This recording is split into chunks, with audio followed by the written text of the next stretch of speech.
ಈ ಸುದ್ದಿ ನೋಡಿದ್ರೆ ಆಶ್ಚರ್ಯವಾಗತ್ತೆ ನಿಮಗೆ.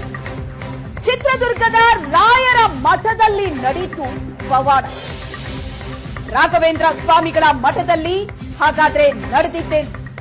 ಸ್ವಾಧೀನವೇ ಕಳ್ಕೊಂಡಿದ್ದಂತಹ ಕಾಲಿಗೆ ಜೀವ ಬಂದಿದ್ದಾದ್ರೂ ಹೇಗೆ? ವೀಲ್ ಚೇರ್ ನಲ್ಲಿದ್ದಂತಹ ಯುವತಿ ಯಾಕೆ?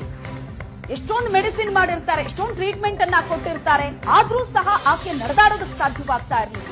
ತಿಂಗಳಾನುಗಟ್ಲೆ ವೀಲ್ ಚೇರ್ ನಲ್ಲಿದ್ದಂತಹ ಯುವತಿಯ ಕಾಲಿಗೆ ಜೀವ ಬಂದಿದ್ ಹೇಗೆ? ರಾಯರ ಮಠದಲ್ಲಿ ನಡೆದಾಡುವಂತಹ ಶಕ್ತಿಯನ್ನ ಆ ಯುವತಿ ಪಡೆದಿದ್ದು ಬಹಳ ದೊಡ್ಡ ಅಚ್ಚರಿಗೆ ಕಾರಣ. ದೃಶ್ಯದಲ್ಲಿ ನೋಡ್ತಾ ಇದ್ದೀರಿ ನೀವು, ವೀಲ್ ಚೇರ್ ನಲ್ಲಿ ಇದ್ದಂತಹ ಯುವತಿ, ಆಕೆಯ ಕಾಲು ಸ್ವಾಧೀನ ಕಳ್ಕೊಂಡಿದೆ. ಎದ್ದು ಓಡಾಡೋದಕ್ಕೂ ಆಗೋದಿಲ್ಲ, ಒಂದು ಹೆಜ್ಜೆ ಇಡೋದಕ್ಕೂ ಕೂಡ ಆಗೋದಿಲ್ಲ. ವೀಲ್ ಚೇರ್ ನಲ್ಲೇ ಆಕೆಯನ್ನ ಎಲ್ಲಾ ಕಡೆ ಕರ್ಕೊಂಡು ಹೋಗ್ಬೇಕು ಪೋಷಕರು.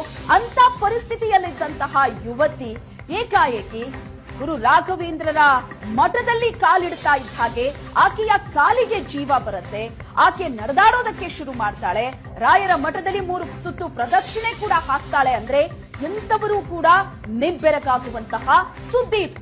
ಯಾವುದೋ ಊಹಾಪೋಹಗಳನ್ನ ನಿಮ್ಮ ಮುಂದೆ ಇಡ್ತಾ ಇಲ್ಲ, ನಡೆದಂತಹ ಘಟನೆಯನ್ನ ದೃಶ್ಯ ಸಮೇತ ನಿಮ್ಮ ಮುಂದೆ ಇಡ್ತಾ ಇದ್ದೀವಿ.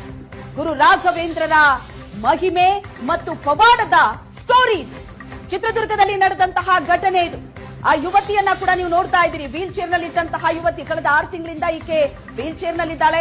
ಒಂದು ಹೆಜ್ಜೆ ಇಡೋದಕ್ಕೂ ಕೂಡ ಆಗದ ಪರಿಸ್ಥಿತಿಯಲ್ಲಿದ್ದಾಳೆ.